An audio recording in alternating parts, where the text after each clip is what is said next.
to a window, for example. The window's really, really bright. They're looking at you, and you want to take a picture of them. Most of the time, you'll find that although your eyes look, you can actually see the person perfectly all right, and if you look out the window, you can also see the window.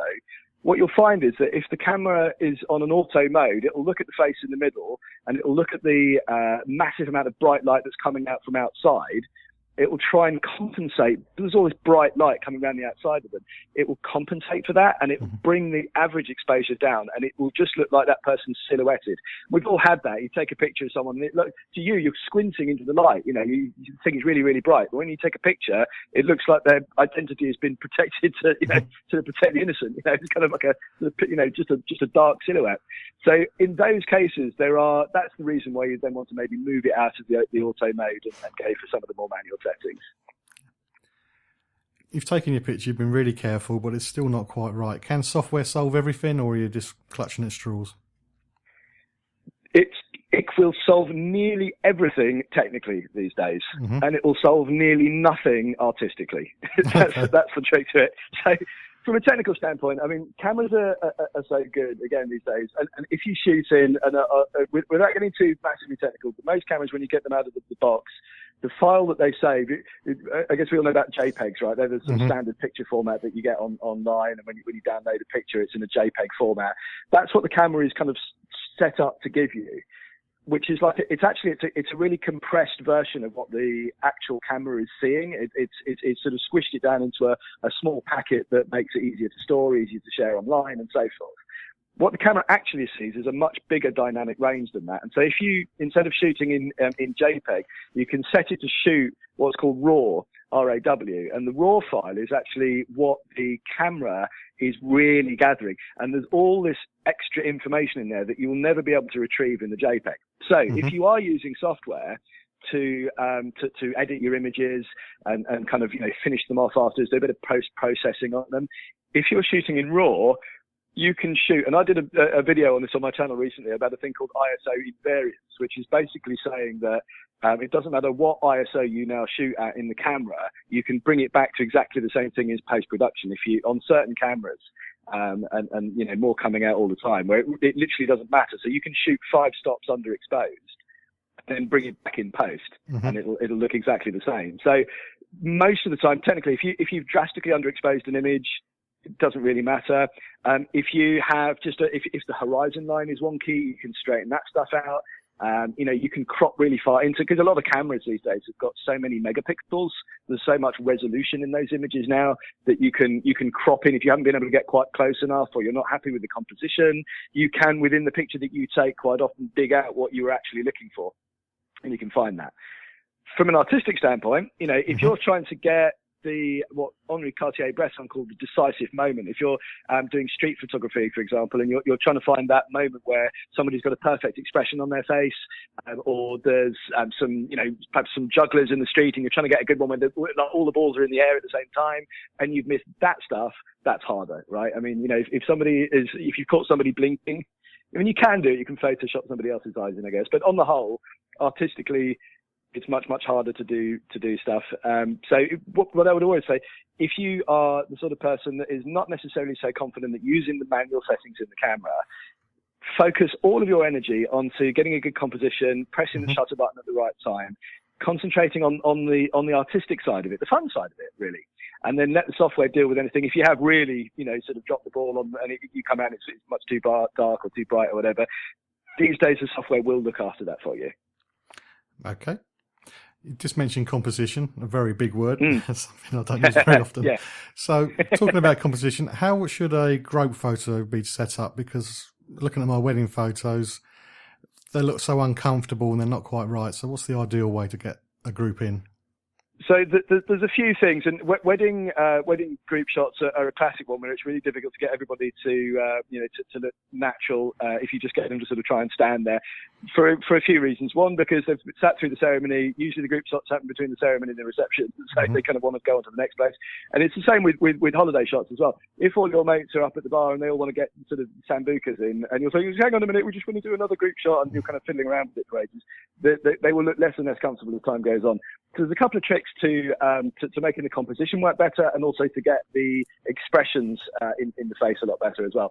So the first one is try and get everybody's heads on a different level if you can, rather than just having a row of people. If you can get some people to standing up, some people lower down, some people leaning in, so that there's more.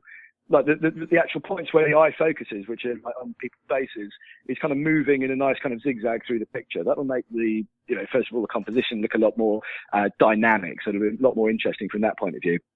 The second thing is to make sure that everybody. I always say to people, if you can't see me with both of your eyes, then the camera can't see you either. So make sure that if you've got a big group of people, make sure that they can all make sure they move their heads themselves so that they can see you with both eyes. And because if they're blocked from their side, they're definitely going to be blocked from the camera side. Mm-hmm. And they'll always be upset otherwise when they say, "Oh, why did you cut me out of the picture? You can only see my ear." This sort of stuff. So make sure that you can see all of them in the picture. And the second thing is that it's the shots in between the shots that are the interesting ones with groups. What you need to do is, and I tend to do a little bit slide, do a few tricks with it. So I'll make a big show of putting my camera up to my face, pretending I'm fiddling around with a few settings and things like that.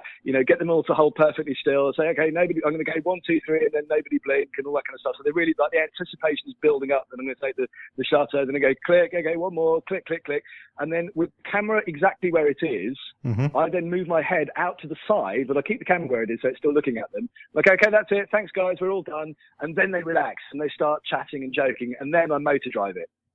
So get 5 or 6 shots like that, mm-hmm. and then you'll get them laughing, joking, natural expressions, and then 9 times out of 10, they're the one that you're going to keep. Because nobody's interested in sat there with looking like a stuffed owl, putting their camera face on, looking like a rabbit caught in car headlights. It's the natural expressions. They're the things that will sell you pictures, and group shots are perfect examples of that. Hey Dave, it's your round, mate. Yeah, my throat's drier than the Gobi Desert. All right. Beers all round, yeah? Okay, which one of you jokers has got my wallet? Well, I haven't got it. God, he'll do anything to save a few quid. Yeah, that's right. He's always had short arms and long pockets. Seriously, guys, someone's nicked it from my bag. If you lose your wallet, passport or tickets while you're on holiday, your mates winding you up will be the least of your worries. Keep your valuable stuff locked up safely when you don't need it. And if you're on the beach or by the pool, only take the cash you need. For more information, go to gov.uk/knowbeforeyougo or follow us on Facebook or Twitter. You can follow me on Twitter @holiday_hut. I'm talking holiday photographs with Matt this week. Matt's a professional photographer. He's sharing his experience and tips on to ensure that we take great pictures when we go away and don't have pictures we just look at and go, "Ugh, what was that?" and then stuff them somewhere because we're so embarrassed. When you go away on holiday, you want to remember what the landscape looks like. So the views from your room or on the beach, or if you're in the mountains, what the mountains look like. So it's very important to make sure you take a decent picture, in this case, to ensure that it's worth putting up on your wall, perhaps. So I asked Matt, what's the secret of taking a great landscape photograph, and does it matter on the time of day that you take it? So landscapes, it's all about light, really. If you go and look at the Grand Canyon at noon and try and take a photo of it, it's not going to look that great because there's going to be these harsh black shadows that kind of like, they're kind of thin black shadows. They go straight down the sides of the rocks. The sky is going to be just plain blue. It's going to be a very flat shot. There's no, because the light is directly overhead, it's hitting everything at the same time. So there's not really going to be any shape to any of the light, and it's really, really hard light as well. So it's not going to look terribly exciting in the pictures. As the sun starts to either to set for sunset, or as it's coming up in the morning and it's coming in at an angle, you're going to get the shadows forming across the rocks. You're going to get the color of the light changing dramatically as it goes through the day as well. So we, as photographers, we call the hour either side of sunset and the hour either side of sunrise golden hour. And it's because of the golden light that you get. And that's the stuff that looks really, really beautiful in pictures. And most of the time, if you're seeing a landscape shot and you see these sort of wonderful, dreamy golden lights, you think, what camera setting did they use to do that? It's not that they've used necessarily anything in the camera. It's just that they got up at 4:30 in the morning to go and do it. And that's really the big difference. It's staggering to me the amount of times we go on these workshops and I say to people, the first or second day when we're doing like a landscape session.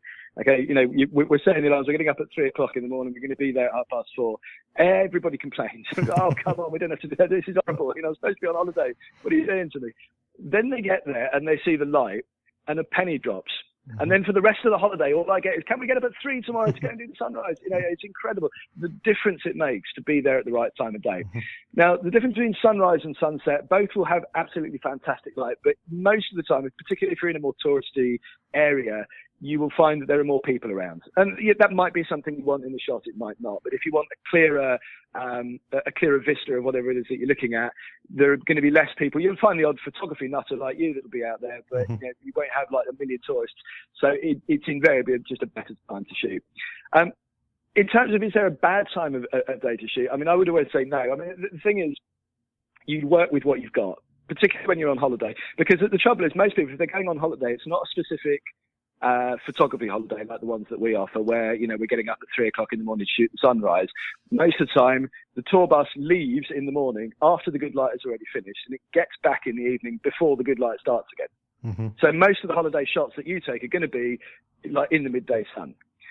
But what you can actually do is use that to create some really interesting shots, because there is this dramatic difference between the light and the dark areas of the picture.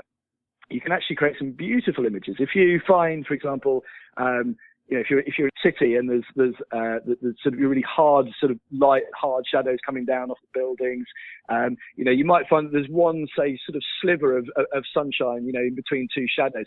If you can find someone and wait till they kind of walk into that sort of sliver of sunshine, expose for the highlight, expose for that bright bit of the sunshine, so that when their face goes into that, it's properly exposed, and let everything else go to like these sort of really lush, sort of thick black shadows. It can look really, really dramatic. It's almost like a spotlight that goes onto somebody. Occasionally you can find that where you've got a shard of light will hit a sculpture or something, or, if you're going somewhere where there's like tourist attractions, find that, really hard light that's just hitting off some famous monument, and just capture the slivers of light that are hitting from those shadows and let the shadows go to black. Really work with those areas of light and dark and make them, because the camera won't see the world in the way we do. We can determine with our eyes a huge dynamic range between dark and light in one sweep of our eyes, because our irises are going in and out the whole time. They're contracting and expanding so that whatever we're looking on feels properly exposed to us. And as a result of that, the whole world seems properly exposed. But the camera has to make a choice, or you have to make a choice for it, whichever way, if you've got it on auto or not. But it's going to make a decision of which sliver of that sort of exposure it's going to see. So if it's exposed for the really, really bright bits, everything else will go black. If you're exposed for the really, really dark bits, everything else will go white. So if it's really, really bright light, you can either expose for the highlights and let the shadows go black, and that will give you a really nice contrasty image. Or if you want to, going back to that example we had before about, what happens when you shoot somebody that's backlit by a window light, or they've got the sun behind them or something, you can actually, by exposing correctly for their face, which is the sort of dark, shadowy bit, let the rest blow to white. Let it blow out, because it's not the subject of the picture. So it doesn't have to be necessarily part of the composition, but having it blow to white gives you that separation between the subject and the background. So it's all about really sort of seeing, photographers are problem solvers mainly. You look at the light, you look at the situation you're in, and you figure, how can I use this to my advantage to make an interesting picture out of what I've got? And if you're on holiday, 9 times out of 10, that means you're going to be shooting into the midday sun. So, use that to your advantage and take the pictures that work in those situations. Candid shots. Does that make sense? It does make sense, yeah. I was trying to picture it as you were talking about it and trying to get it in my head. The problem with radio, isn't it? You can't see what you're talking about, but I got there. Yeah. Candid photos. What should people be aware of before they start sticking cameras in people's faces or trying to take a subtle shot of somebody? Is there an etiquette to that sort of thing? Yeah, so I mean, I do street photography workshops, and one of the biggest fears that people have with street photography or candid photography is what happens when you take someone's picture they're not expecting. Are they going to get aggressive towards you? They're going to punch you in the face, steal your camera, all this stuff. So the one thing I always say, human beings are programmed to sort of respond to threats from strangers or people that they're kind of like wary of.